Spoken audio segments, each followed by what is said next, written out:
Honourable Jerry Brownlee. Mr Speaker, the reality of everything that Mr Mallard has said in support of his motion is that nothing has changed in the bill or otherwise from last week, when the House gave this particular part of the bill a very considerable amount of attention. Mr Speaker, to make a case which effectively says over the weekend we woke up and had another good idea, and therefore we want to delay the passage of this bill as long as possible by instructing the committee to go back onto areas that it's previously covered, is completely inappropriate, Mr Speaker. One of the things that I think stands out here is the claim by Mr Mallard that any comment made in a speech in Parliament has no relevance to any piece of law.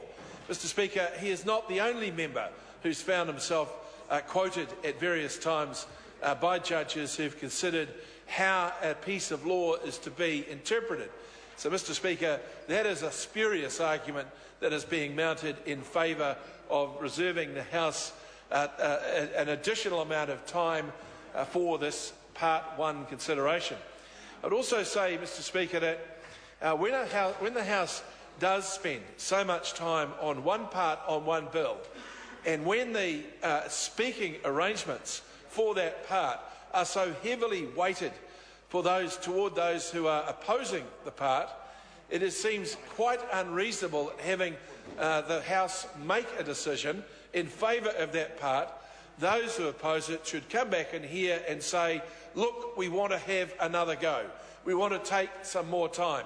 What this is all about, essentially, Mr Speaker, is trying to back up Mr Shearer, who found himself in front of a crowd last night for once interested in what he might have to say, and then overstepped the mark in indicating that he was going to take this matter back to Parliament. Well, Mr Speaker, using the provisions of Standing Order 173 to try and achieve a bit of face-saving for the Leader of the Opposition is not acceptable either. So, Mr Speaker, I don't believe any case has been made at this point for the House to consider supporting the motion moved by the Honourable Trevor Mallard. Point of order.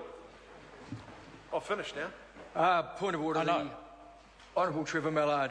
And just making it clear to the Leader of the House, I was being polite and waiting until he had finished. Mr Speaker, I just want to seek from you a ruling with regard to the numbering within the motion that I moved. I used a piece of paper which had been supplied to me, which had noted that it related to supplementary order